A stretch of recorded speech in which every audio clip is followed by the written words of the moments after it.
Sean Arocha. Indeed. I am so glad that you're here.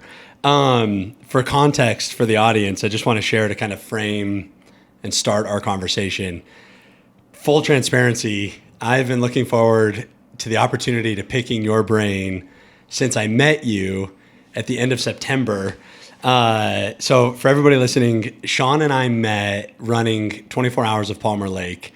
And you're one of those guys. So we met well into the race. Like, we seen each other as the race was starting and stuff, but we were deep into the pain cave, by the time we met.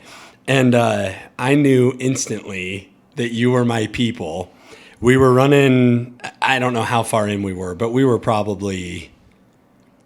definitely 40 miles plus into the run. It was near the end of the daylight hours. Right.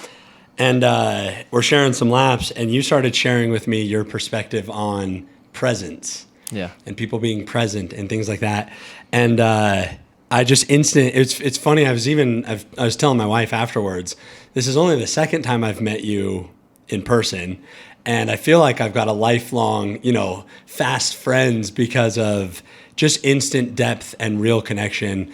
And so I'm thrilled. I'm excited to know you. We went on a 10-mile run this morning, and I was joking with you that you're just dumb enough to, show up and do that with me. But very sincerely, thank you so much for being here, for taking the time out of your day. It's a holiday today, and I know how busy you are and things like that. But I'm just thrilled. And so one of the things I cannot wait to hear your whole story because, I've perused through your Instagram and we've shared some miles together, and we've, I feel like we're, like I said, kind of, longtime friends, even though I've only known you for 30 days or so, with just the depth and messaging and all of the communication that we've already had. But I'd love to hear, just to kind of start the conversation even, tell me about your journey into running, because it seems to me like you sort of jumped in deep quickly. I'm one of those guys, I've been running for years and I've been easing my way into these long distances and stuff.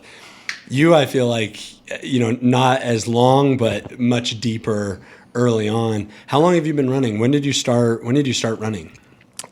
Well, I really kind of started picking up running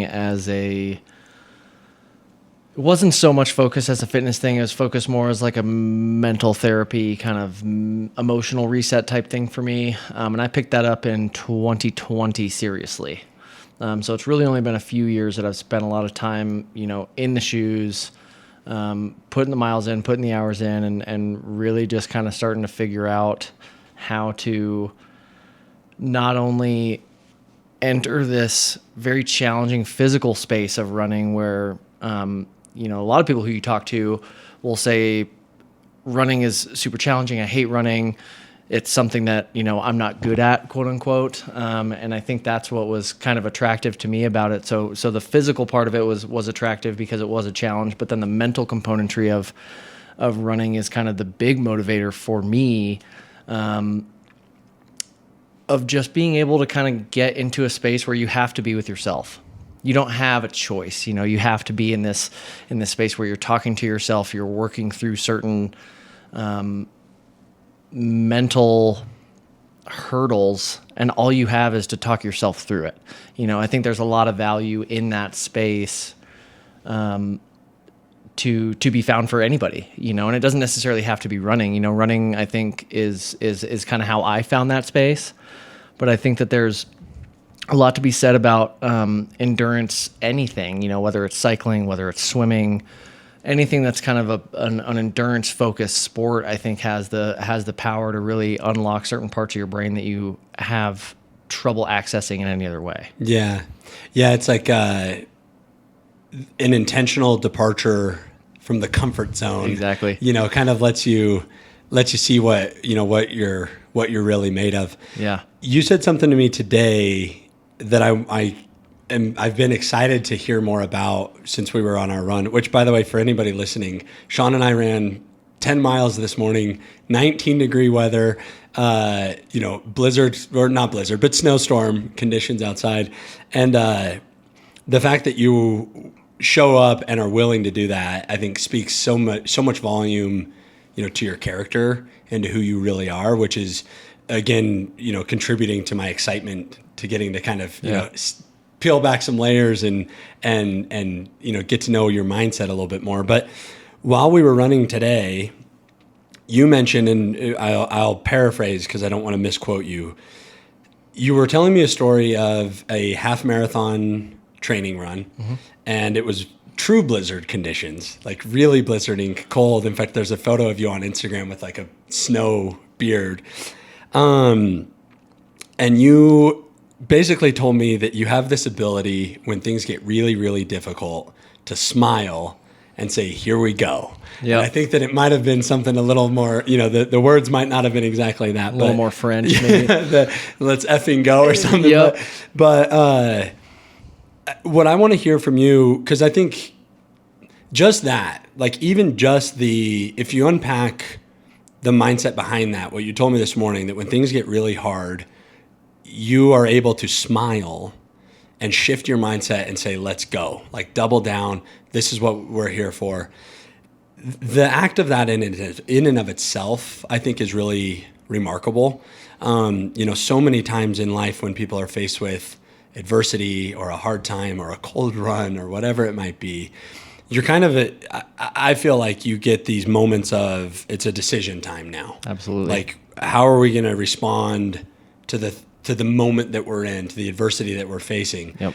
And to hear you say, literally smile, let's go, resonates with me in such a powerful, powerful way. And what I want to know is, where does that come from? Where do you think you've developed that ability to literally grin and bear it, to smile and say, let's go? Because that's got to come from somewhere. There's got to be, I don't think that people are just born and can be running in a blizzard and smile and say, let's go. Yeah, I think that that's a deep question, and it has a long answer. We kind of briefly touched on this, but we intentionally didn't dive into this because this is the space that we wanted to dive into it in. To keep a extremely long and somewhat painful story somewhat short, I grew up in the mountains with my parents and my sister, who lives in Littleton near me. Her name is Nicole. Love you, Nicole.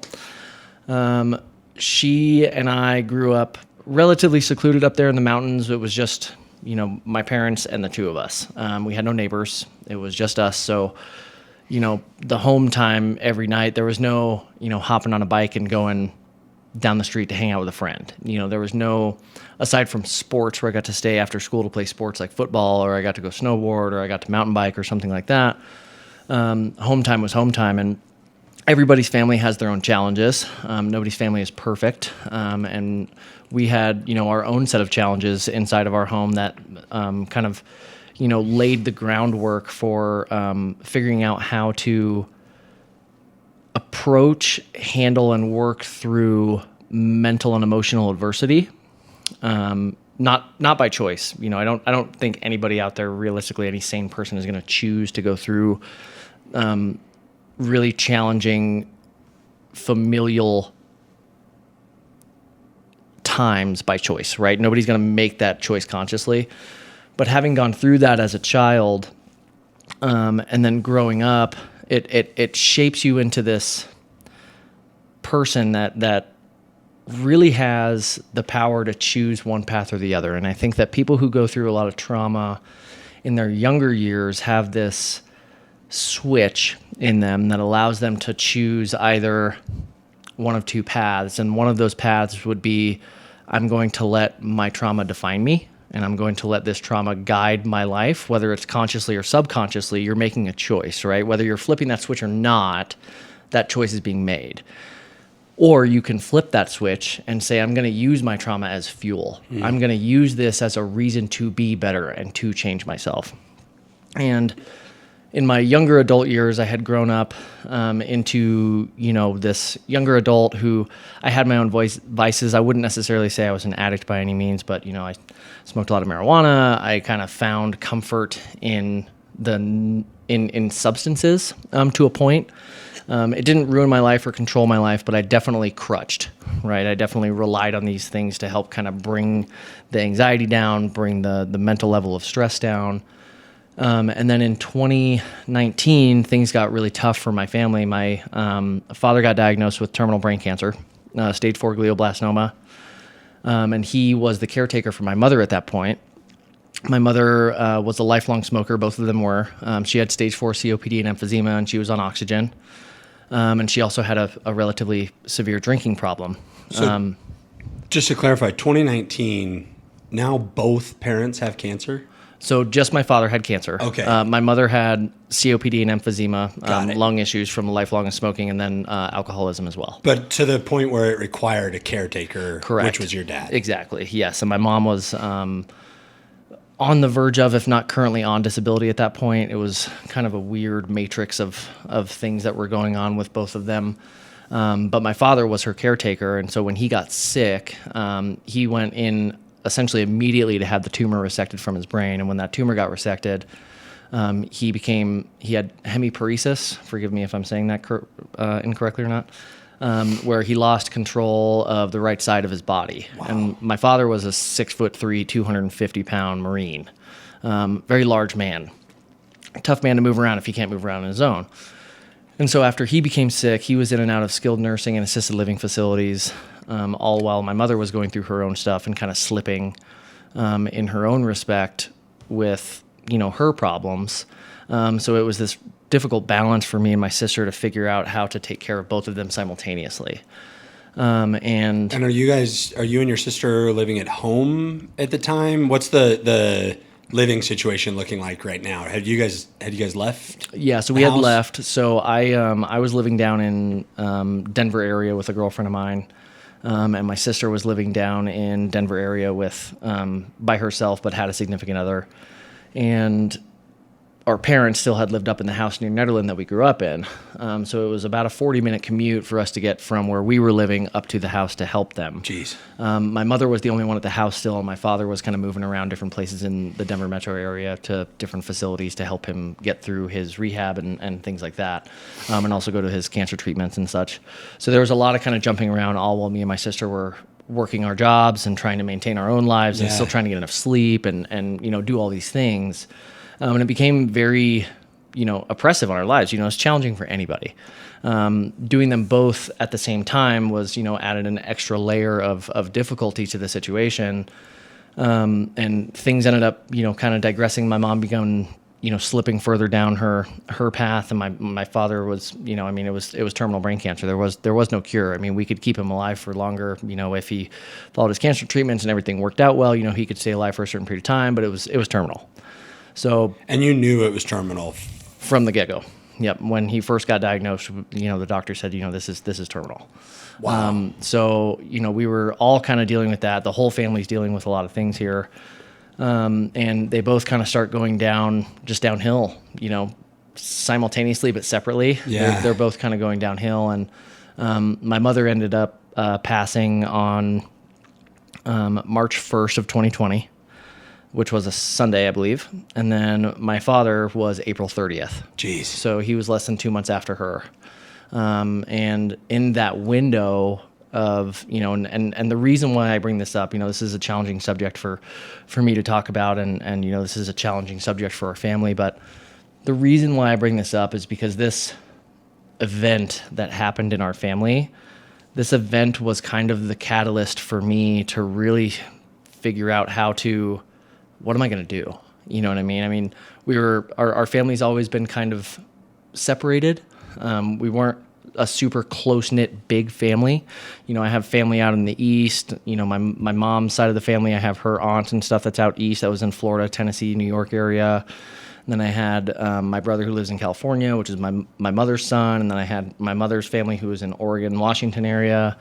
So we were all kind of spread out, but we didn't spend a whole lot of time together and we weren't super close. So having our pocket, which was just my two parents and my sister, when we lost both of our parents, that rips out a huge part of your life. Yeah. And that rips out, for anybody, anybody losing a parent or who has lost a parent. But especially when you're like, I don't know, I'll call it small and mighty, like it sounds like even though there wasn't a huge family, it was a close, small one. Yeah. Yeah. That was our group. That was our family. Yeah. And so when we lost both of them, that was really Within 60 days. Yeah, that was tough, and everybody handles their own stuff differently. And afterwards, I had just kind of shut down. I lost a lot of color in my life. I lost a lot of motivation to kind of do better and be better. Plus, it's peak pandemic. It So had you've just got started. these two tremendous losses, and then world circumstances are requiring isolation and Yeah. all of those other realities. By the way, Yeah, which is worth noting because for most of the population, the pandemic is a big enough trauma as is. right. Let alone the major losses right before. I mean, I can't imagine mourning and like going through losses. I lost my grandfather in April of 2020, and Sorry to hear that. we were close. My oldest son is named after him, so we were, but nowhere near two parents and everything beforehand. But anyway, I Right. just think it's worth.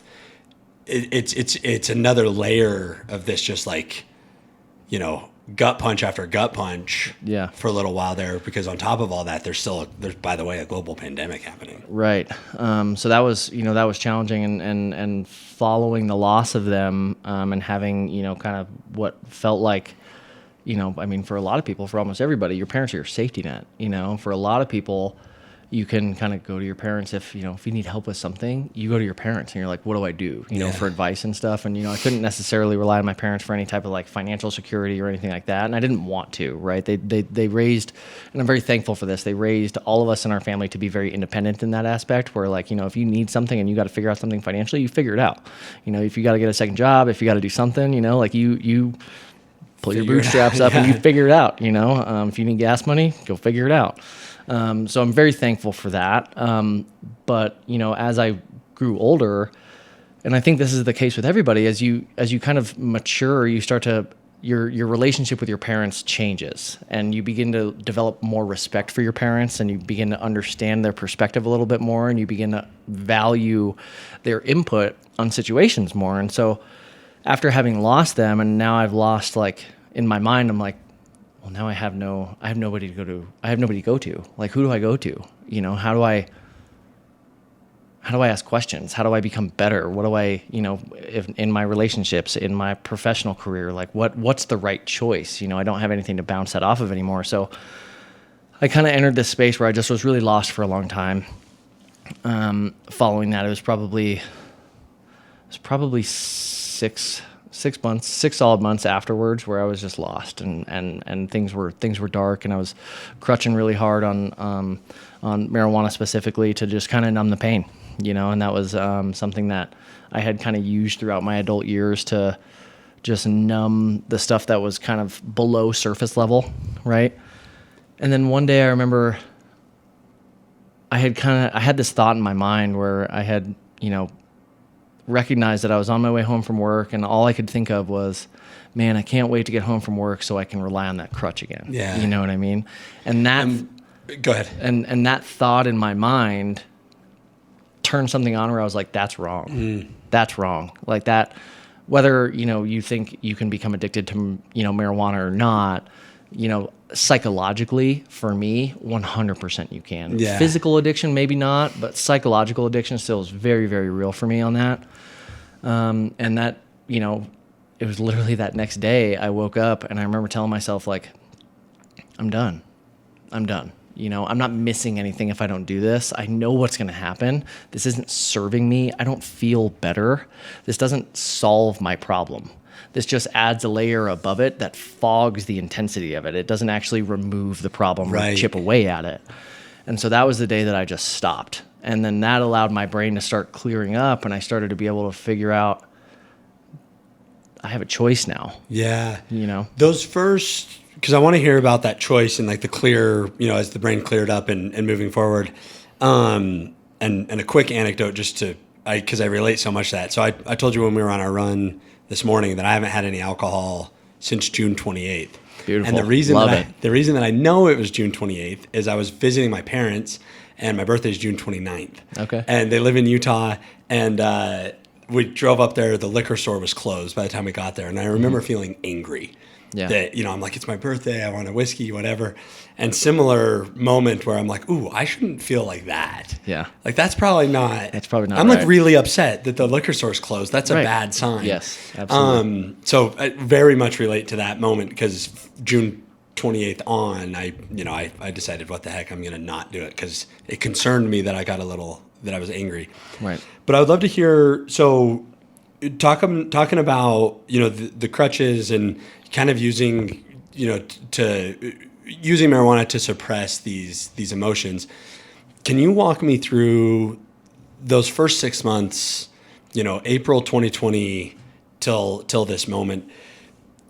Walk me through the emotion that you're feeling. Like, what's you kind of had talked about, not feeling like you had anybody to go to anymore, but are you feeling confused? Were you feeling sorrow? Were you feeling, what's the primary, if you had to describe that 6 month window emotion wise, what are you feeling those few months after it all? The word that comes to mind when you ask that question would be empty. I once again, I said, we were kind of raised to be pretty independent. However, those are your parents, right? Those are the people who are closest to you. They have known you for every waking second of your life.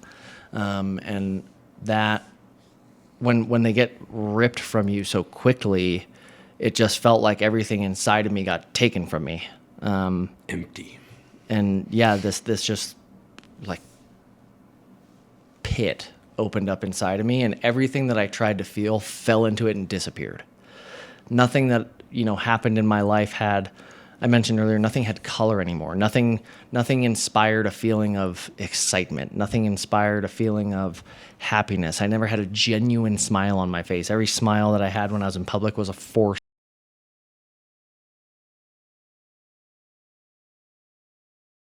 And spending time in that really dark place mentally, that was the catalyst. That was the place where you get to choose after you can find that switch.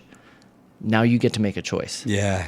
And that, I don't want to digress too far. Did that answer your question? Yeah. Okay.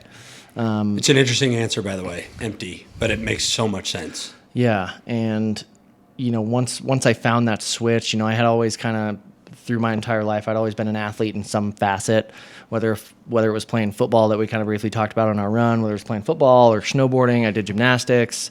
I mountain biked, I BMX'd. I did a lot of things to just kind of keep my body moving. And I remember always my entire life, like when I was sweating, that feeling of sweating and like just dripping sweat was something that brought such a raw feeling of beauty and purpose to my life, and just such a true feeling of happiness that after I found that switch, I decided maybe that's the direction I should go, because that's the one thing that I know, no matter what, if I go and I sweat my ass off, I can turn that switch on. Yeah. I can figure out how to feel something again. Yeah. Right.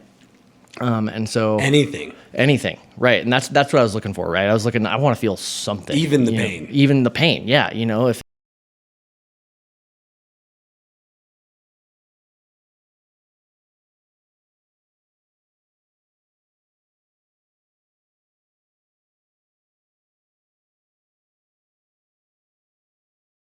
fitness right there, a small little gym that's open 24/7. You just swipe your badge when you want to go in. I went in there and took a tour with the owner, and she's like, well, what kind of fitness stuff do you like to do? And I was like, well, I like cardio stuff. I'm trying to get back into it. And she's like, okay, well, we got these cardio machines, yada, yada. And I was like, okay, cool. And they had like TV set up in front of the treadmill and everything. And how it kind of started out for me was on the treadmill is where it kind of started. And I remember when I first started running, I couldn't go more than 0.2 of a mile without my heart rate spiking probably. And I didn't have a heart rate monitor. I didn't have anything. I didn't even have a water bottle with me. I was that new to it. I'm like, what do I need to do this? It without my heart rate spiking to what I now know is probably 170 plus. Right. And that was at like a 10-minute per mile pace. I'd do 6 miles an hour for 0.2 of a mile, and I have to walk like another 0.3 to the half mile, and then run another 0.2, walk another 0.3. And it was kind of that. And I remember starting with like a mile, and it would take me like, 7 to 10 minutes. And then, I'd do a little bit of lifting, and then I initially started out like twice a week. It was kind of like And this was time frame on this? This was end of 2020. Okay. This was probably October time frame of 2020. Cool.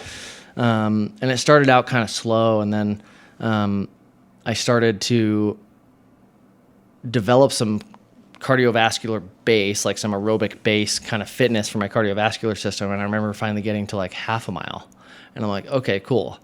And seeing that progress was the first kind of motivator of like, okay, there's improvement here. Like I feel improvement. That is something that makes me feel positive.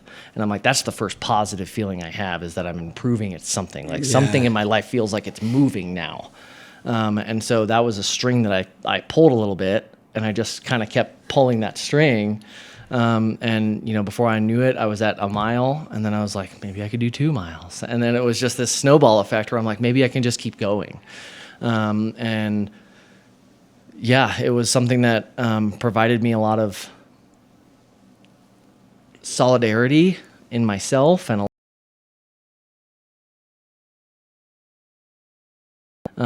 because it was the only thing that I could find at that time that really gave me anything. Yeah. And which anecdote, it's so funny to hear you talk about running half a mile or 1 mile when I met you 50 miles into a run, that I think you went on to run 82 or, 80 plus on that run. So it's remarkable to see the progression over a few years. But you talk about cardiovascular fitness and exercise specifically towards the end of 2020 being the string that you've pulled on because you saw some movement in your life. And it's fun for me to see sitting across the table from you. You have this glow about you. Like there's this, and I knew it instantly. I've never heard your story. For anybody listening, this is the first time I've heard about that. But there's something about you that instantly drew me to you, because you can tell there's a depth. Like you can tell that you've been through some stuff, but that you have this smile about you and this glow about you, which I think is it's just so powerful. It's attractive, like you're the type of guy that I want to be around because there's these perspectives. So what I'm curious about is you kind of talked about how exercising and running kind of gave you a little bit of, I'll call it momentum, or like you're starting to see some movement in your life. Is that happening intentionally? Like, are you seeking upward mobility? Are you seeking, these things that you can feel good about? Or did you start running so you could feel something and it sort of, I'm just kind of curious of how much of it was, holy cow, I've all of a sudden now I've been running for a while because it's been working, versus like thinking it through and saying, okay, I've got something now that I'm seeing, that has some momentum and I'm going to lean into that. How much of it was intentional versus just keep doing it because you're finally feeling something? So there's an interesting matrix there. That's a great question, by the way. There's an interesting matrix to that one, because I also at this time, when I had kind of started finding my fitness again, I had started seeing a counselor. I think it was about a month after I lost my parents. I started seeing a counselor because I needed to talk to somebody, right? Of course. I was never really good at like therapy or talking or like emotional intelligence and communication or understanding what I'm feeling, because I didn't really feel as though I grew up in a household that was really good at teaching that stuff. So a lot of the time it was very, me kind of handling my own stuff growing up, and then, just moving on and being like, tomorrow's a new day.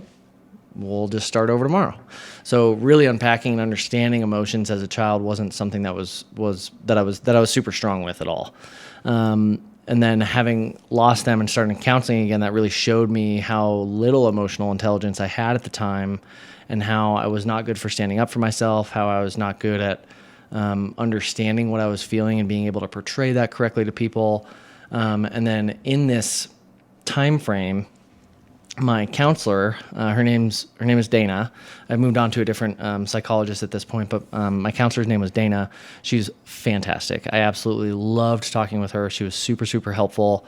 But she kept leaning on this idea, I want you to go on meds. I want you to go on some type of SSRI or antidepressant because I truly think it would help. And that was her perspective on it. Sorry, but just for context, now that you have some clarity with hindsight,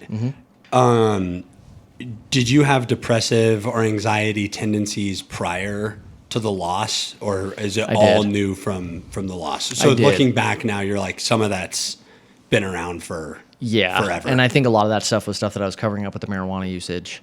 And having those habits kind of be present, they're super deeply ingrained in my life because they've been part of my life my entire life. They've been just stuff that kind of got, environmentally woven into the fabric of my everyday life. And it was such an integral part of just my personality and my psyche that these were things that really took a lot of work to start trying to undo. Yeah. But the thought of medication made me really uneasy for the primary reason was, so I had dealt with, issues before this with my parents and just coping mechanisms. Back when I was in high school, I struggled with eating disorders as well, which was also, at least for a male in high school back then, it's much more common nowadays for males to have some type of disordered eating. But back in, 2010 area, it wasn't as well understood or as commonly seen. Sort of stigmatized. Yeah. So I initially was diagnosed with anorexia nervosa that ended up flip-flopping after I graduated high school for a couple of years into bulimia nervosa. The anorexia nervosa was a coping mechanism that kind of came down to through its own therapy and kind of session that I had with that ended up coming down to a coping mechanism for my mother's drinking once again. That part of my life was really dark. That up to that point was the hardest thing that I had to go through. And that I got pulled out of high school the beginning of my senior year. I got pulled out of class and put in my principal's office where they locked the door with the counselor, the principal, and my anatomy teacher at the time because they knew I wasn't eating at lunch. They could see that I wasn't eating. I went to a really small high school. There was 42 kids in my class, my graduating class. So like everybody knew everybody. All the teachers kind of know the kid and kind of know the kid's tendencies and stuff. Yeah. So everybody's kind of watching everybody, right? And so at lunch they would see I wasn't eating anything, and I used to get satisfaction of watching people eat food. Like that used to fill me up. And so because it was like because of the mental win. Because like that made it harder to not eat, or like why did watching people eat give you satisfaction? Do you think? To this day, I don't necessarily understand the componentry behind that. My therapist who helped me through my eating disorders at the Eating Disorder Center in Denver, she a lot of the time was like, eating disorders don't make sense, and they still don't really make sense to me. But it was a way for me to have control of my life. Yeah. And it seems.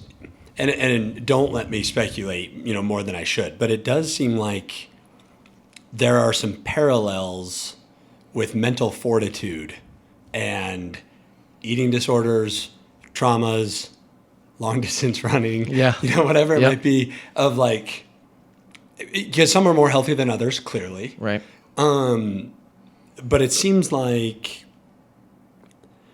choosing and again, do not let me like speculate or assume anything, but it seems like from an eating disorder perspective, you have to be very uncomfortable, I would imagine, by not eating. It's got to be very hard, but it's a choice. So there's like some mental fortitude that goes on there, or is it? It's really interesting how the brain works in that space, because I remember vividly through both the anorexia and bulimia nervosa episodes, they have different manifestations, but they kind of come back to the same area, right? The food restriction with anorexia nervosa was calming. because it was me having control and making a choice to not eat. And when I would eat, stress and anxiety would come up. And Because you felt like you were losing control? I felt like I was losing control. So that was really interesting. And then on the bulimia nervosa side, it was, there was still that kind of control component where like I'm restricting my food during the day. But then, I'd have the binging episodes of bulimia. The binging episodes is where I would find the relief, because then I would purge afterwards. So that binging and purging thing was kind of the stress relief afterwards, which was really interesting. And, to kind of come back, because I feel like this frames it really well for people. A lot of people have disordered eating, and it is a spectrum. The disordered eating can be with, you can have just small restrictive habits, or you can have small purging episodes. It can be small, or it can be extremely intrusive to people's life. It's intrusive, period, but different people struggle on different levels. For me, to kind of circle back to when I got pulled into the principal's office and the door was locked with my principal and the counselor and my anatomy teacher, within that time span, why they pulled me in, they could see me not eating lunch, but it was within a 9-month, it was about a 9-month window when this started. I used to be a little bit heavier set. When I was a kid, I was a little bit heavier set. And when I was younger, I was a little fluffy, is what I'd like, probably how I would describe it. I wouldn't necessarily say I was like a fat kid, but like I was on the heavier set side. I was stocky. And beginning of my junior year of high school, I showed up for football, and my football coach, I remember looking at me and being like, "Nice, Sean, you put on some weight." And like that kind of hit me. I was like, "Oh, damn. I didn't mean to do that." And then I remember weighing in, and I was like 203 at my heaviest. And I'm 5'7", so 203 at 5'7". I mean, that's a little bit on the heavier set side in my eyes. And within 9 months following that, I had dropped down to 132 pounds. And I was pretty thin. Yeah. And so they were genuinely worried for my safety and my health. So they pulled me in, and my principal said, "Hey, we're going to give you one of two choices, because we can see that you have an issue." And I hadn't even accepted I had an issue at this point. So this was a little bit, aggressive on the school's part on how to approach this, but I respect it, right? Because they were looking out for me. Yeah, they were looking out for me. They said, you can either go into an inpatient program, we can freeze your grades where they're at, and you can graduate with what you have, which at that point, I was doing pretty well my senior year because I was focusing a lot on school and not eating. We can freeze them where you are, and you can graduate with what you have and go into inpatient. Inpatient therapy is where you essentially get moved into a hospital. You live in the hospital. You're attending hours of therapy sessions a day. They're monitoring your caloric intake and your caloric output, and they're trying to forcefully kind of reframe your relationship with food. Or you can do an outpatient program, which is where you're going to therapy. And they said that, you can bring us your receipts to verify that you're going. And I was like, I'm not going into inpatient. Like, that's just not happening. So I had the school brought this to attention with my parents, and I ended up going to a center in Boulder, which was just down the mountain from Nederland, in the town that I grew up in, called La Luna. And I was raised by a Marine. My father was a Marine. He's very black and white, very hardcore. My father was a gunsmith, and very manly mountain man, right? My mother was very left-wing and kind of hippie-ish. So I had kind of both ends of the spectrum with them, which I value a lot now as an adult. But I went to this eating disorder center called La Luna in Boulder, and all of the therapists there wanted to just kind of pat me on the back and tell me it's okay, and like, we're going to get through this, and just be very loving and caring and helpful about it. And that's not how I work. Like, if I need to get something done, I need you to tell me what to do and do it. Like, there is no pat me on the back. It's just give me direction and let's go. So I went there for a while, brought a few receipts to them, or got a few receipts to them. And my mother was a contractor at the time. We didn't have health insurance, so we were only able to do a few sessions. And then things kind of died down, and I was kind of approaching the end of my senior year, and everything kind of fell under the radar, and we just kind of finished out senior year. And then after that, went to UNC of Greeley for a short period of time, ended up having kind of a mental break there 2 or 3 weeks into it, and just was like, you know what, I'm out. Like, I can't handle this. Moved home, got a job doing some gymnastics stuff, and that's when everything kind of flipped over to the bulimia nervosa side. And it was a really dark time for me mentally, and that's where I'll touch on how you're kind of drawing parallels between like the endurance running and like the eating disorders and trauma is that was me for really the first time in my life spending a lot of time in that dark place, and nobody can help you. Nobody is in that space with you. Yeah. You are the only one in your own mind. You can talk to people about it, and people can try and give you advice. People can, your therapist can tell you this is what you need to do, A, B, C, D, E, F, G.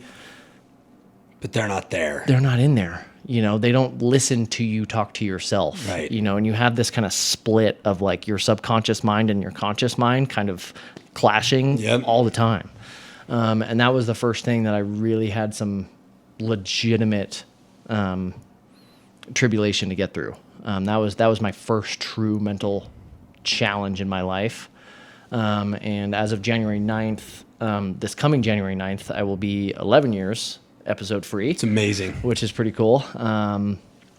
So it's been that was a challenge. So that was kind of the first thing that led me to the mental adversity and being in that, Courtney DeWalter calls it the pain cave. Yeah. Right. She calls it this place that, you're in your own mind. And I equate a lot of these, trauma and difficult things that I did in my life.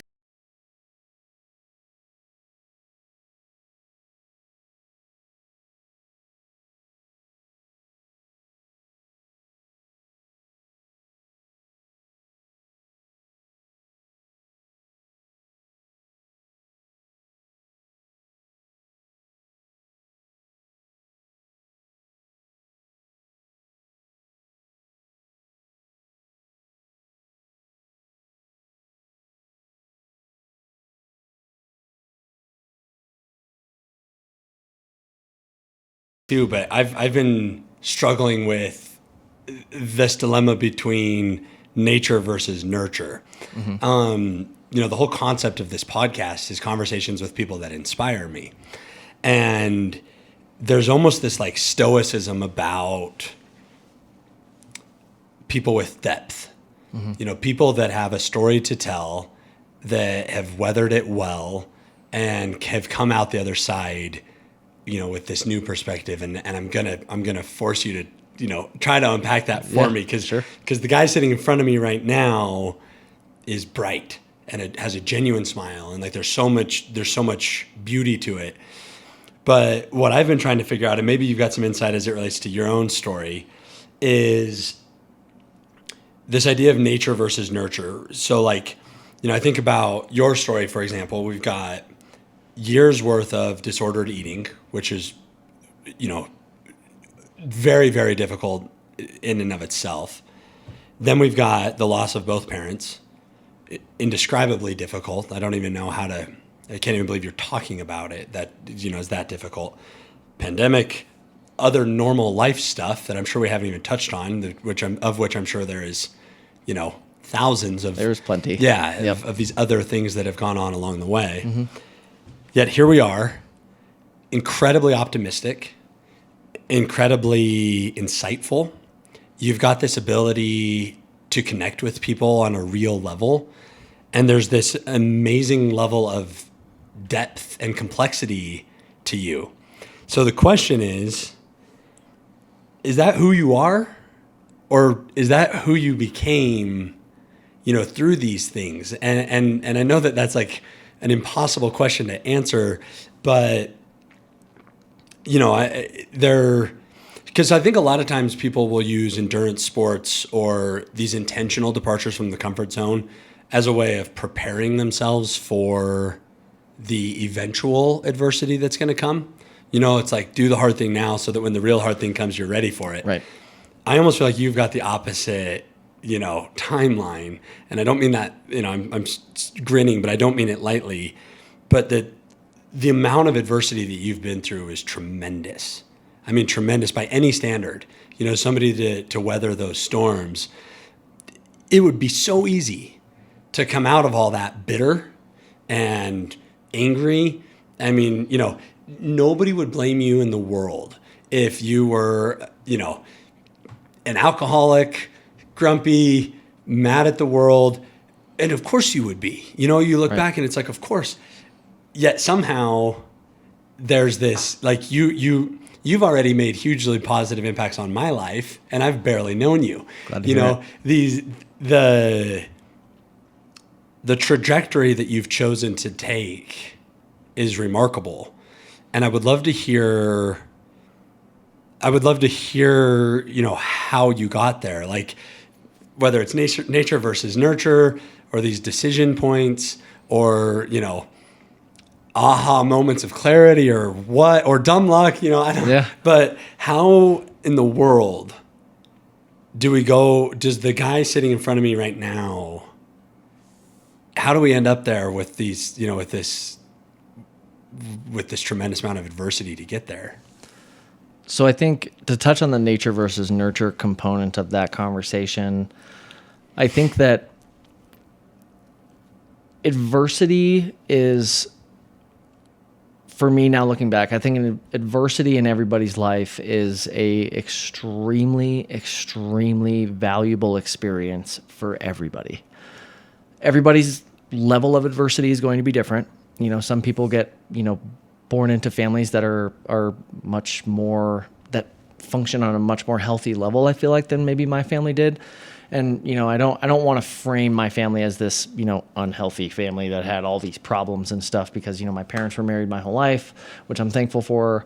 They always kept a roof over our head. We were always fed. I always was, had somewhere to go, and, had my own safe space in my room. And I had, a lot of these things that a lot of people out there don't have. Right. So I am very thankful for that part of my life. But my adversity that I went through, it provides what I understand to be an infrastructure for your emotional self and well-being that widens your platform to build on. So this adversity that you go through creates this large foundation of yourself where you have now this perspective of, okay, X experience was tremendously difficult for me emotionally, or, psychologically or physically, whatever it may be. X was very difficult. And then you have, on the other end of that spectrum, you have your really positive experiences. Somebody in your family gets married and you're at their wedding, and it's super awesome to watch these people who are madly in love get married and have this, new chapter of their life open up. Or, you get a new pet and you fall in love with this dog that you have, and now you have this really positive experience and this positive energy around you where you're like, man, I love this. You know what I mean? So that adversity, super hard experience, and then super positive experiences that you have now provide this very wide spectrum of life experience for you that widens your foundation that you get to build on, right? That foundation becomes, as does the inverse, where if you have a lot of adversity but you have no positive, your foundation is also small, but that foundation is now weak, right? And I think that foundation becomes weak on either side of that spectrum, right? Either adversity only or positive experience only. Both of those foundations are weak because you're trying to build on something that isn't complete, right? So the nature versus nurture thing, I think the nature component of it, of the environment that you're growing up in and the adversity that you go through, I think provides the groundwork, right? Now, the nurture part of that, I think, is where, you get to play a role in your own growth, and the people around you get to play a role in how they contribute to your growth as well.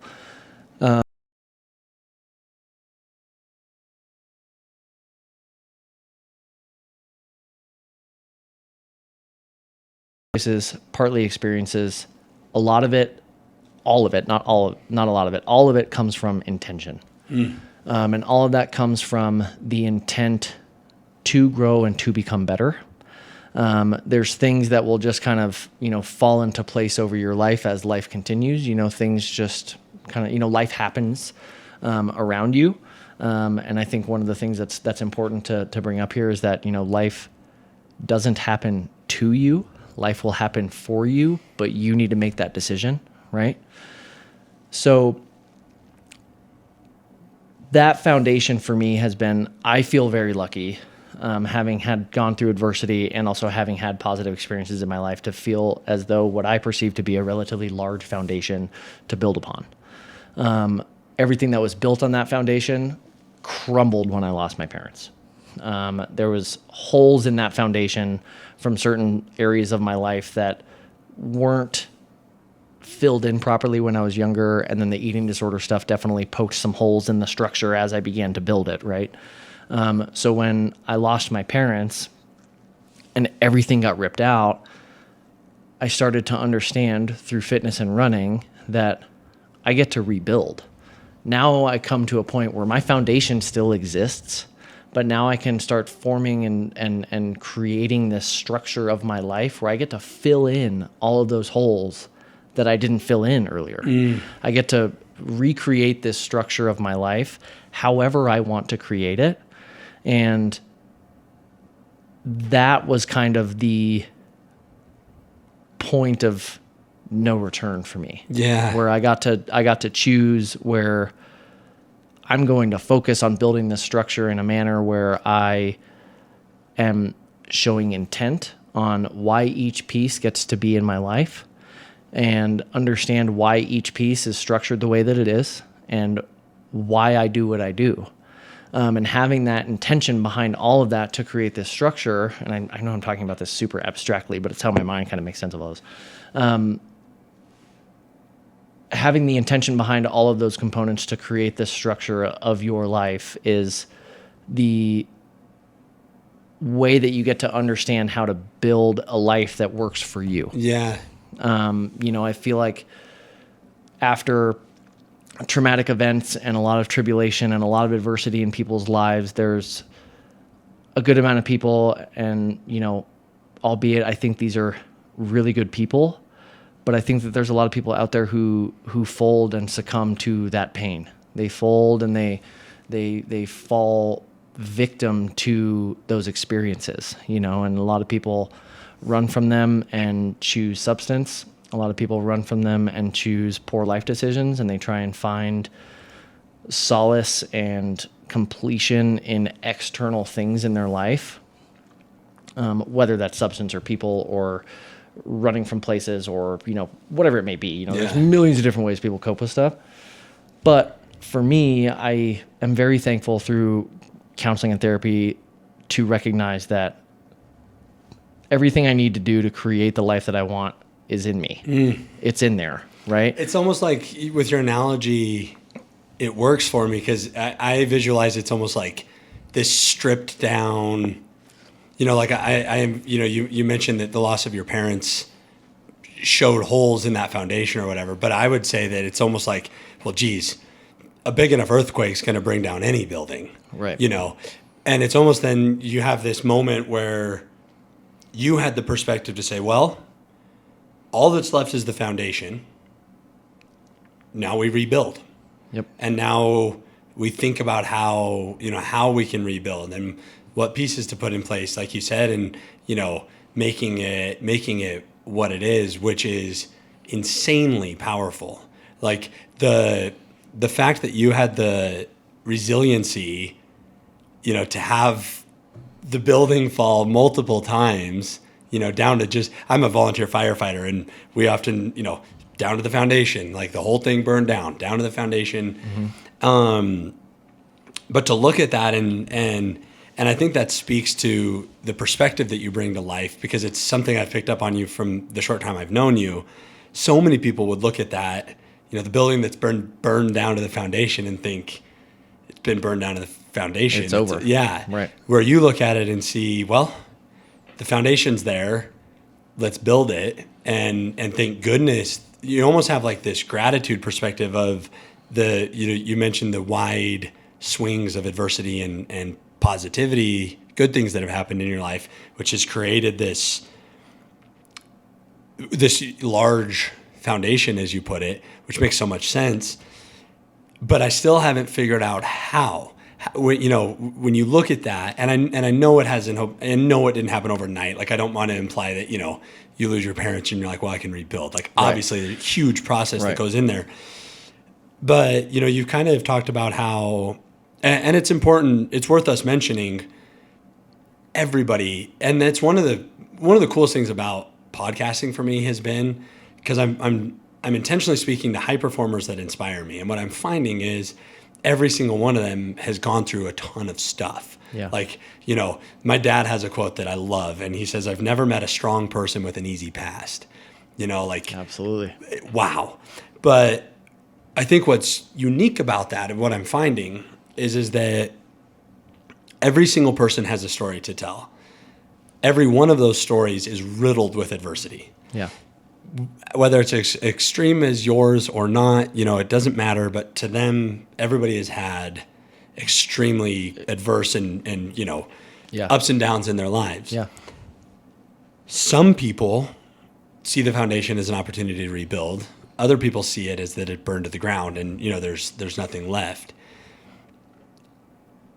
As it relates to your journey, do you find looking back that you've had that like decision moments, where you were like, okay, because I think back to even when you were telling me about, how you felt like you had nobody, after your parents had, and I relate to that so much. It's funny, the older and more successful I'm getting, the more I call my dad. Yeah. Which, Yep. you wouldn't think, back when I knew it all, so to speak. But, Right. I'm just envisioning this journey of these incredibly intense adversity moments, feelings of not having anybody, whatever. Walk me through the mindset though of being able to see it as a foundation. Do you find that some of that has been happenstance and that, you look back and there's just enough blessings of those positives that have happened? Or, at what level of it do you feel like, was there a moment when you took control and were like, all right, I'm not going to I'm not going to be the guy that's now an alcoholic, angry at the world. I'm going to be the guy that inspires people and runs ultra marathons. I still need to figure out, those paths diverge. Right. And there's probably multiple moments when they could diverge. Right. And you've chosen one. It seems like at least that it's been a choice. It has.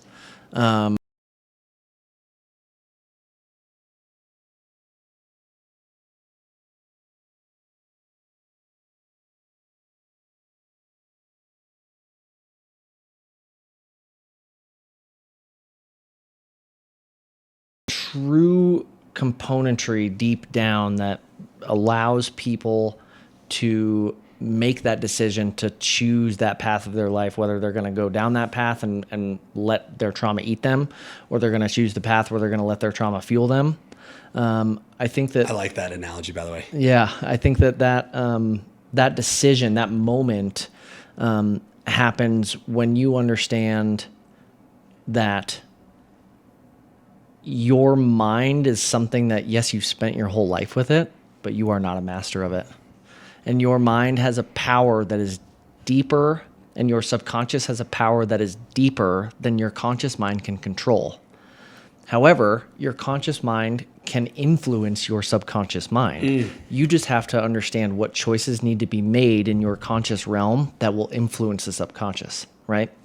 And I think that, at least for me and my understanding of it, that's where all of this comes down to is it's all in your head, and it's all how you internalize it, and it's all how you talk to yourself. It's all how your subconscious reinforces those decisions that your conscious mind makes, and how your conscious mind can make, it's almost like tricking yourself into believing something for a certain period of time. You know what I mean? Like you kind of have to play this game with yourself, right? And I've always felt like there has been a clear split in my mind between my subconscious mind and my conscious mind. And through my therapy and through this trauma and through the life experience that I've gained, especially over the last few years, I can see those two things and how the subconscious and the conscious mind and how they interact with each other. I can see that very clearly, and I can identify certain things in my life now where I'm like, okay, I'm feeling X, but why? And I can use my conscious mind to try and unpack that. And those two things now work together really well. And I think that's where you'll find the strength that you need to flip that switch in the decision moment, is really truly understanding that there is a level of mental fortitude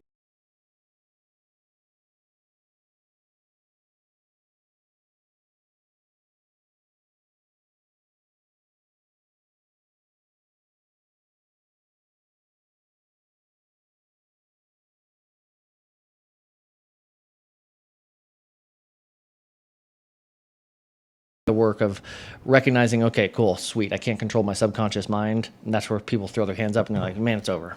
It's over. Like, This is just who I am. This is just who I am. This is who I've always been. This is who I am.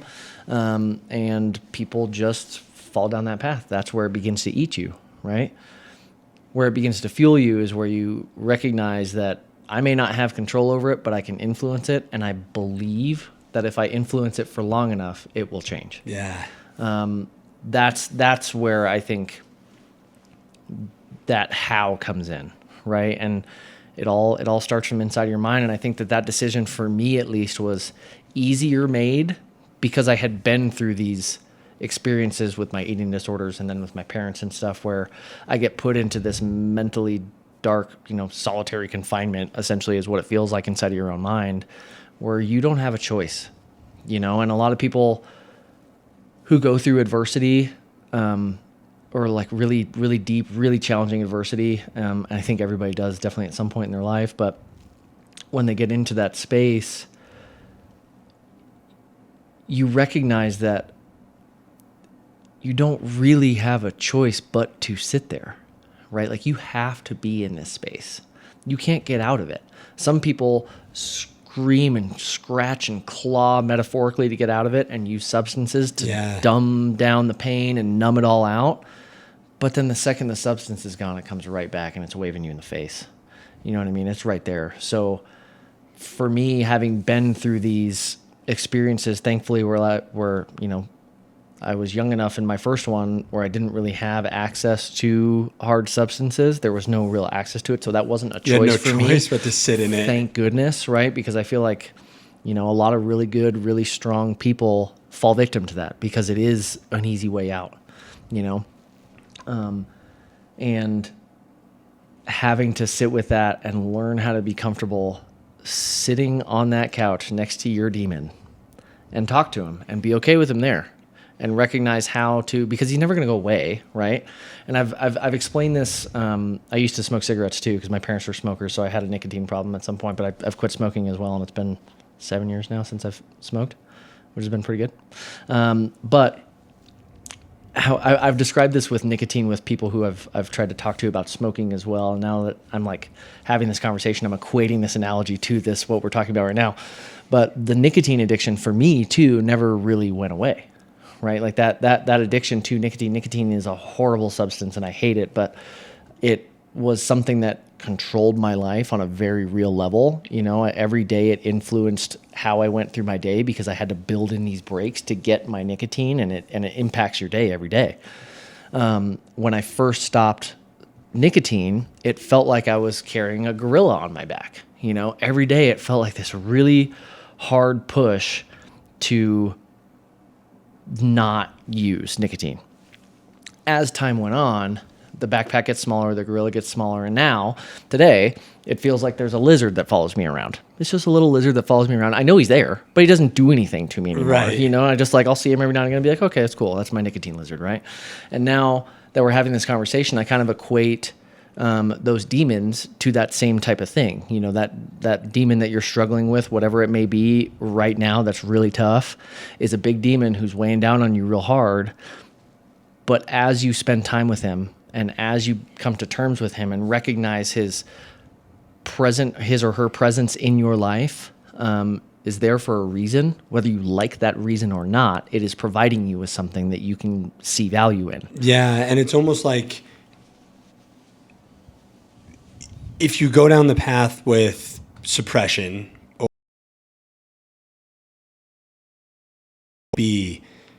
you are inhibiting your ability to get to know the demon. Exactly. And it's like it's going to be there for, like, you're not going to let yourself get through it. Mm-hmm. And you're almost prolonging the issue. I think there's two analogies that come to mind for that. One is we were talking today about that blizzard run you were on. And, it's blizzarding, you're running a half marathon, you want to walk, but if you walk, you're going to be in it longer. Yep. So it's like, might as well just keep running. And I'm sure you've heard the differences between cows and bison when a storm's coming. Have you heard this? I think so. It's pretty interesting. How factual it is, who knows? But the analogy of it's pretty powerful. cattle, when a storm is coming, fear the storm and turn and run away from the storm. And what ends up happening is that the storm catches them and they run with it then. So they're in the storm much longer. Okay. In an attempt to escape it, they're in it longer Right. as the storm's moving with them. Yep. Bison, on the other hand, see a storm coming, run straight to it and through it. And so the time in the storm is significantly shorter because they're running, the opposite direction and getting through it.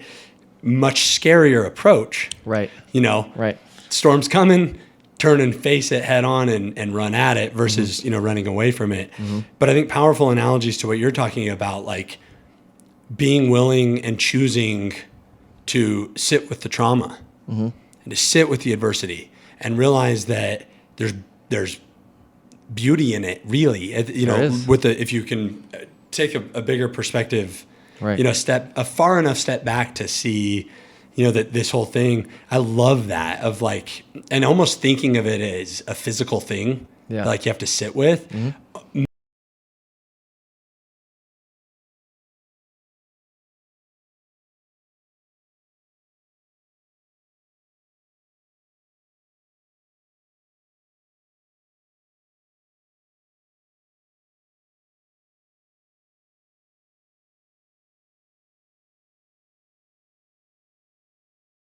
I was talking to, I had a psychologist on the show, Dr. Doug Miller, and he was using an analogy of life, and you kind of have two choices.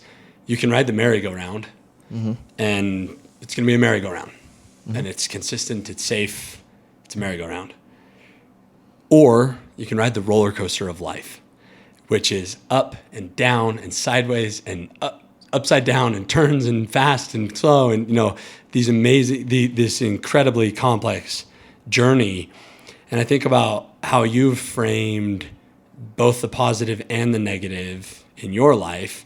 And you've talked about how if you have too much just negative or too much just positive, you end up with an unstable foundation. It doesn't have the depth. But if you have the traumas and the positive, and I'll add the ability to feel both, yep, you end up with this wide foundation, which is a lot like riding a roller coaster. You've got the ups, you've got the downs. We were talking about it while we were running today. I've been going down this path of a desire to live a rich life. Yeah. Like I want to feel it all, the good and the bad. I want to feel it all. I want to live it. I want to feel alive. It's why I need new friends, because you made me sign up for a 50K. Arch is 50K, but but it contributes to that idea of like,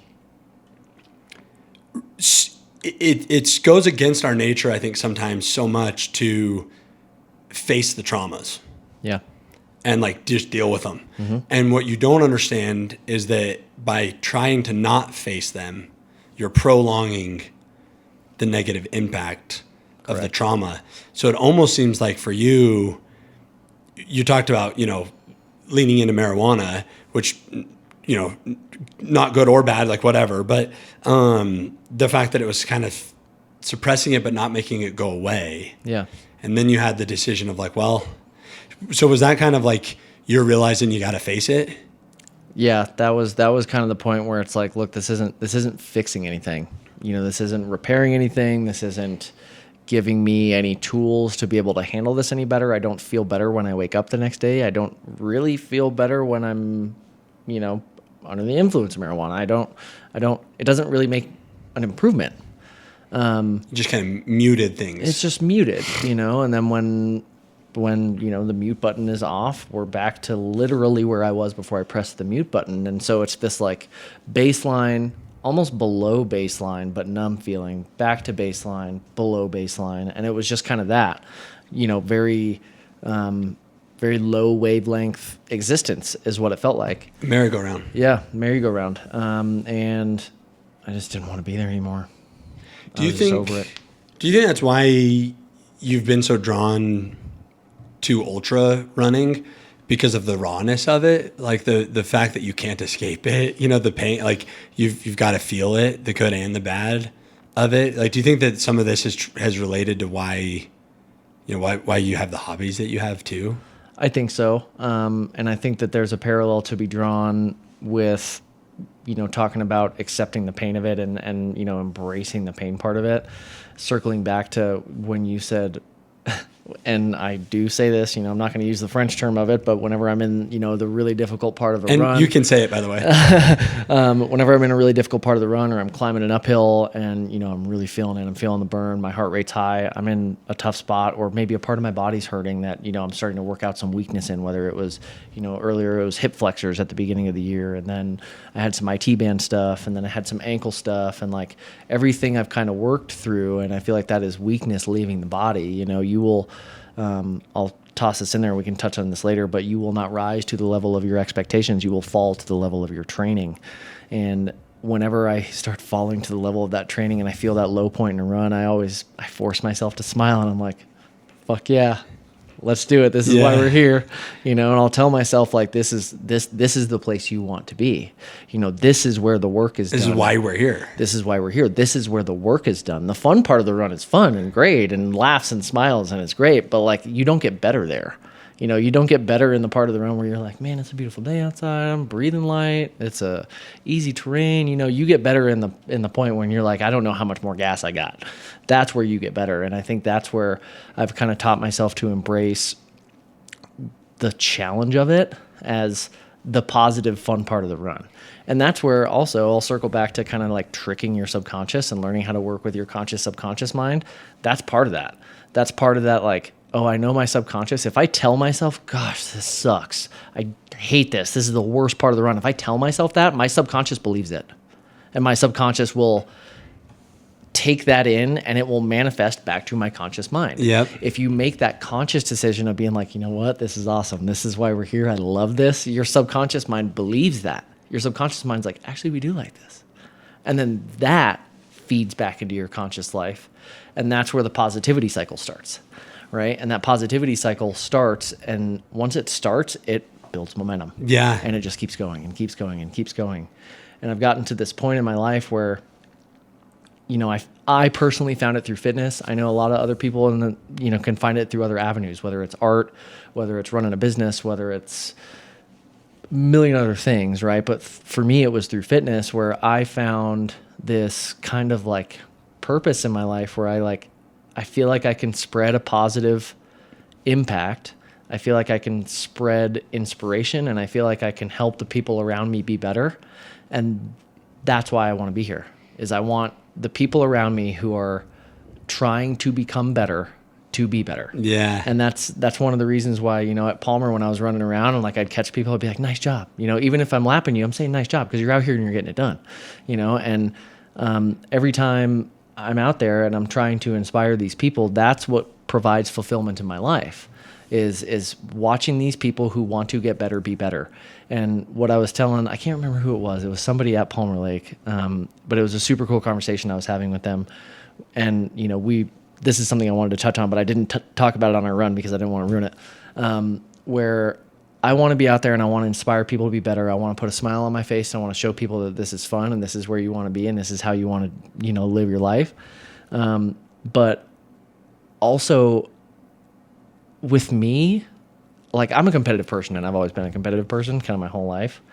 But the cool part about ultra running and just running period, for me at least, there's competitive portions of running in the slower distances, 5K, 10K, half marathon, marathon. Those are all pretty competitive distances for people. But once you move into the ultra category, a lot of people are kind of like, it's you against yourself. Yeah. You're not really, a lot of people aren't really out there racing everybody else. They're like, how fast can I do this? And with me, I want to spread that positivity and I want to be, that kind of beam of light for people that inspires them to be better and stay with it. And for me, you can't compete with me because I want you to win too. Love it. You can't, there is no competition with me. Like if you're beating me or you got more miles than me, right on, dude. Nice job. Keep going. If I'm beating you, come on, man, let's go. We got this, and it's all about progress. It's all about forward, because anything backward in my life right now, I'm not interested in. Anything that's back there and it's behind me, cool, it's behind me. It's not in my focus view, Jelly Roll, the musician, I heard when he accepted his award, made a really cool statement of the windshield is bigger than the rear view for a reason. and I think I resonate with that a lot of eyes forward, what's next, let's keep moving. Yeah.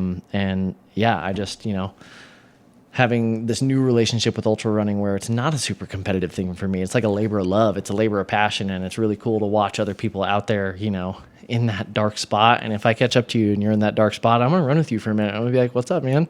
And that's why you made such an impact on me at Palmer. And we share that mindset of even this morning, it was 19 degrees out and snowing, and there was a few people running, but everybody that we saw running, we gave them a thumbs up, told them good job, way to be out here. Yeah. I have a video on my phone. I did an hourly check-in on my Instagram story when I was running Palmer. Yeah. So every hour I would check in, and there was one mile, I think 11 hours into the run, I'm at mile 50, and I'm filming it, and I'm like, here we are, 11 hours, mile 50, and you hear in the background somebody go you're crushing it or whatever. And so I go, yeah, battle buddies with me, and it's you next to me running. Nice. And, what a powerful example of that reality that you want everyone to win too, which I think was so cool. I mean, you cheered for me in a huge way. Even when I was, packing up and going, you gave me a hug as I was leaving. I'm like that. You left such an impact on me that I sought you out. I was trying to figure out how to get back in touch with you, looking at photos and finding the bib number. And I put in effort to find you because that positivity was infectious, and that's coming from a guy who gets told that his positivity is infectious, so it was just a cool moment. But you talked about the mindset behind it, and basically what I took from what you were just saying is this idea that you talk about our subconscious and our conscious mind and things like that, this idea that we truly can influence our reality based on the way we perceive it. 100%. Genuinely, our perceptions become our realities, and what we choose to focus on is magnified.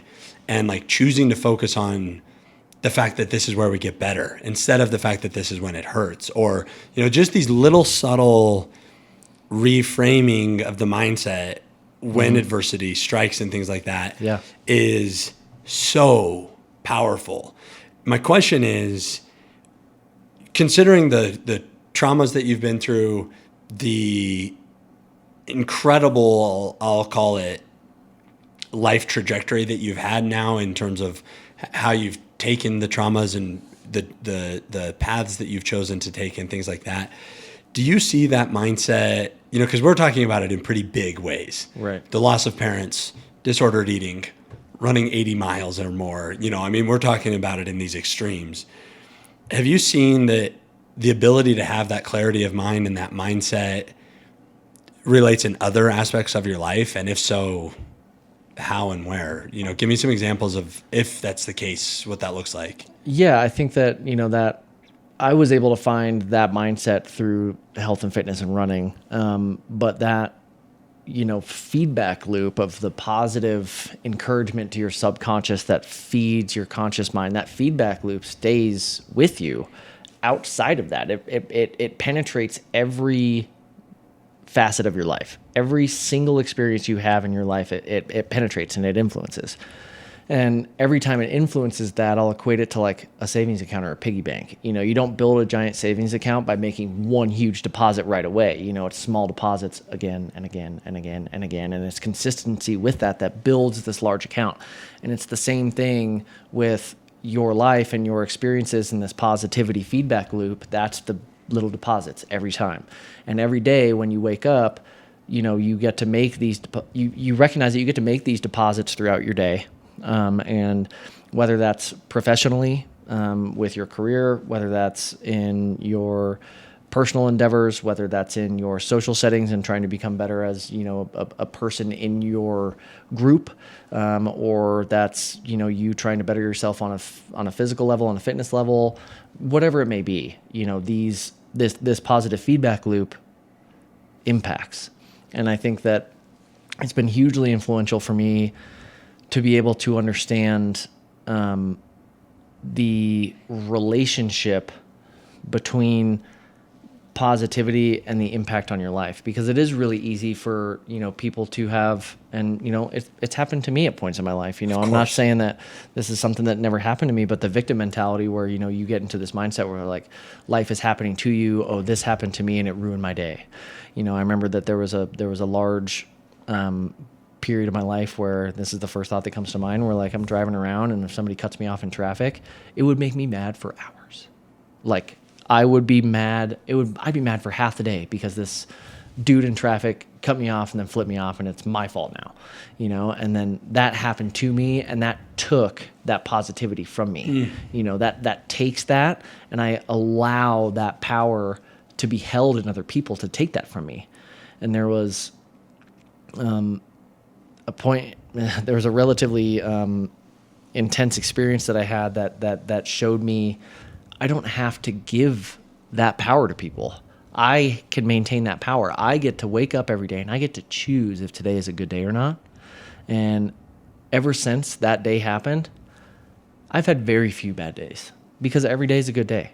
Just because you're having a tough day at work, just because you didn't have the greatest workout, just because you got into an argument with your partner, those experiences don't get to take away the good day, because recognizing the positivity and recognizing the gratitude mindset and being grateful for what you do have rather than living in the area of what you don't changes how you interact with the world around you. And it changes how you perceive the space that you live in. It really does. It's so interesting. The episode that was released last week, Susie Rhodes is on it. She was paralyzed in a car accident and been in a wheelchair. And during our conversation, she said it almost verbatim what you just said, which is this idea that there aren't bad days because there's something good within every day. Yeah. There are hard days. Mm-hmm. There are challenging days. There are long days. But reframing like the definition of a bad day. Did you have a bad day or did you have a bad moment? Right. Did you have a bad part of your day? Yeah. Because there's all these, there's good, I think that's incredibly fascinating that you guys had, like, it was almost verbatim what she said, That's cool. last week. So I haven't watched that one yet, but she was in the accident on Black Bear. Correct? Yeah. Yep. And it's worth listening to. Yeah. It's on my list. story. It's on my list. So I'm curious because you kind of talk about this idea of a gratitude mindset trickling into the rest of your life and these positive feedback loops and creating momentum and things like that. You also mentioned that the windshield is bigger than the rear view mirror for a reason. What I want to know is, where are you headed? What's next? What's ahead? What are you seeing through the windshield right now? Wow, that's a big question. So I have already kind of set my sights on the big goal for 2024. 2023 was Palmer Lake, which was, for everybody listening, I don't want you to think that I'm like some super experienced ultra runner, because I am not by any stretch of the imagination. Palmer was my first sanctioned ultramarathon event, and as you said earlier, I kind of dived just headfirst into things. I've never been a person who's 1 foot in, 1 foot out, like, oh, I'm going to see how this is. It's like, no, if I'm doing it, we're going. All in. We're going. Yeah. So 24 Hours of Palmer was my first sanctioned ultramarathon event that my buddy Al, who I mentioned to you earlier, was the one who kind of inspired me to do it, because he had run, he ran a couple of the Moab races, and then he ran Palmer a couple of years. And I had seen, when I was getting into running, I had seen him out there doing these ultra marathons. And I'm like, dude, people do this? And so I remember reaching out to him at the end of 22 and being like, talk to me about this ultra stuff, man. Like, I don't know, like, what is this? And he's like, dude, it's super cool. Everybody's super cool. It's super fun. It's a crazy experience. You feel insane after. And he gave me this really profound speech about like how cool this community is. And so that's when I decided to try it. And he was signing up for 24 Hours of Palmer. And he's like, you used to run 24 Hours of Palmer with me. And I was like, okay. And mind you, 24 Hours of Palmer was like 10 months from that point when I signed up. I hadn't even run more than 20 miles in my life. And then because I knew that this was in the horizon, I was like, man, well, I got to start running some more, right? And so at the beginning, it was like January. At the beginning of 2023, I signed up for my first marathon ever, which was Run Through Time in Salida. It was a trail marathon that had about 4,000 feet of vertical over it. Definitely an optimistic goal for somebody who had never run anything like that. And it was a humbling experience for me, absolutely. That showed me a lot of weaknesses in my training, showed me a lot of dark places mentally that I was able to figure out how to push through. And the finish of that race was amazing. That was a super, super cool experience. And then just kind of kept running some more. And then Palmer came around, and that was kind of the thing that locked it in for me, where I was like, this is where I want to be. Like, this is cool. This is fun stuff. So I had, right before Palmer, actually, is at the end of August, a mentor of mine and his wife have done Leadville 100 a couple times. His wife ran it, I think. His wife has ran it and completed it multiple times, and he's done the mountain bike 100 10 times and completed it and got a big 10 It got the time. 1,000-mile buckle? Yeah, got the buckle. So some super, super inspiring people who I am very thankful for their presence in my life. Daryl and Debbie, thank you. But they have been big inspirations for this on me. And I was at dinner with Daryl one night of, I think it was probably in July. It was late July, and he's talking to me about the Leadville 100, and he's like, if you can volunteer for it, you absolutely should, because it's a crazy experience. And so I was like, absolutely. Like, I respect this guy more than anything. And if he's telling me to do this, then I'll do it. I'm doing it. And so that night I went on to Leadville site and tried to sign up for it. And at that moment, there was one volunteer slot left out of all aid stations, out of everything. And it was for Hope Pass, which at that point in time, I didn't know what Hope Pass was. And for anybody who doesn't know what Leadville 100 is, it's a 100-mile trail ultramarathon through the mountains of Leadville. That's about 10,000 feet on average. You have 30 hours to complete it, and you'll do about 15 plus thousand feet of vertical feet over 100 miles. And it is a harrowing experience for all of those people, and it's quite the undertaking to complete. I mean, it is up there as, at least in my eyes, that's probably one of the hardest things that you can do on the planet. I mean, that is quite a feat if you can accomplish Leadville 100 trail run. And so I went up there in August, and I was able to volunteer Hope Pass, and I was super thankful for it. Met a guy named Jim Hall who ran it back in 2018, who was our shift leader for that shift that I had for first shift on Hope Pass aid station. And I just got to learn a lot, and I got to see a lot of people who were really, really driven people that just ooze gratitude, and they ooze positivity because they live during this race in a dark place that's really tough to be in. But the second they see you at the top of Hope Pass, which is the highest point in the highest aid station in Leadville 100, you see these people come up, and when they see you, their eyes just light up, and they're like, wow, I'm so thankful you guys are here. Because anybody who doesn't know, the Hope Pass climb is a 3,000-foot climb, and from the Twin Lakes side heading up to Hope Pass, it's a 5-mile climb with 3,000 vertical feet, and then it's a 3.5-mile descent down 3,000 vertical feet down to a short run to Winfield, and then you have to do it back. So the people who I would see come up this hill were already, I mean, that's at mile 43 you see me. For the first time at Hope Pass. So you're 43 miles into this race, and you just climbed this mountain. And now you see me up there, and there's this giant field with a bunch of llamas up there, and there's like a medical tent, and there's these kitchen tents all set up, and it's just a sight to see. It's an amazing, amazing place to be. And I just felt so thankful to be there and to help all these runners and help all these people who are just out there trying to do probably the hardest thing they have ever done in their life. And to be around people with that mindset, it just infects you with this feeling of like, I have to do this. Like, I can't not do this now. And so my friend Cindy, who I met at Run Through Time in Salida, she was planning on running Leadville last year, ended up getting hurt, and she deferred till 2024. She is very, very graciously donating some of her volunteer hours to me so that I can hit the volunteer hour minimum to enter preferred lottery.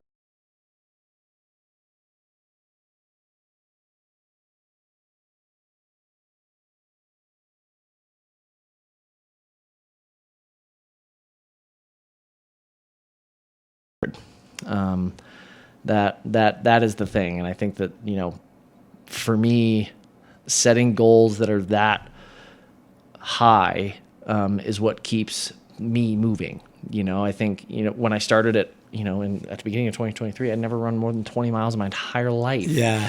And then I did a trail marathon. I'd done a bunch more running in between. And then at Palmer Lake, I was able to knock out a little over 81 miles in 24 hours. And then Dead Horse 50K. And then Dead Horse 50K last weekend, which went great. I did pretty well, all things considered. Definitely recognized once again some more weaknesses in my training, and I think that's something important to recognize as any kind of athlete, whether professional or recreational, that you put yourself in these positions where you have to focus on where the weaknesses are. You know what I mean? And you can't turn away from them.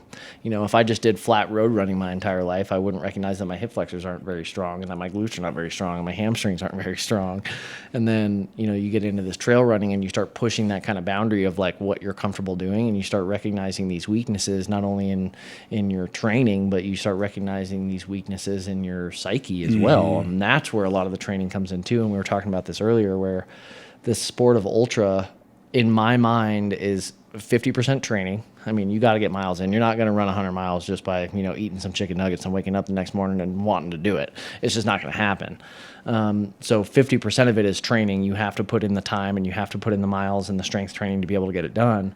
But the other 50% is cultivating your, I'll use how Courtney DeWalter says it, pain cave. Yep. You have to design your pain cave. You got to put furniture in there. You got to, get real comfortable. You got to get real comfy in there to be able to start kind of doing this stuff. And I think that that's just so cool to be around people who want to spend time there, because they have this, all those people who want to spend time in that dark place are the most positive, inspiring, fun, caring, kind people I've ever met in my life. And they're the most supportive too. And that's what's so cool about this community, is that everybody's out here to do something that a lot of people don't think is possible. And I'm sure at one point in their life, they didn't think they could do it either. But then proving to yourself you can do it, it provides a different level of value to the relationship you have with yourself, where you're like, I really didn't think I could do this. Back at the beginning of 2023, if you asked me if I was going to do 100 miles in 24 hours, I would have thought you're insane. Yeah. And all full clarity, I didn't complete 124, and I was a little bit bummed about that, but I learned a lot through the 24 hours at Palmer experience, and still completing 81 and finishing 5th in men's, 9th overall during that race. I was happy with that result. However, there's still that piece in me where I'm like, I could do better. We'll be back. We'll be back. We'll be back. I'm not done. Palmer Lake is already on the calendar for me, Mark. Oh, absolutely. I can't wait for it. Absolutely. Well, it's cool because, what you just described is people like you. And that's why I'm so grateful that you have given me some of your time. And, even big takeaway for me from what you just said is to, set massive goals and pursue them relentlessly, because we've realized what we're capable of. Yep. Whether it's life and overcoming these tremendous adversities that you have, running around in a circle for 24 hours, anything else in between, we are capable of so much more. And you are the prime example of that in such a powerful, powerful way. And so I want to thank you for being here, for letting me pick your brain, for letting me be a part of your life, because it means a ton to me. And thank you for being who you are. Thank you for being vulnerable. Thank you for, being willing to sit with the adversity and deal with it and come out the other side stronger. Thank you for choosing these different paths of letting it define you or fuel you, as you said. I mean, even through this conversation today, I have nugget after nugget after nugget of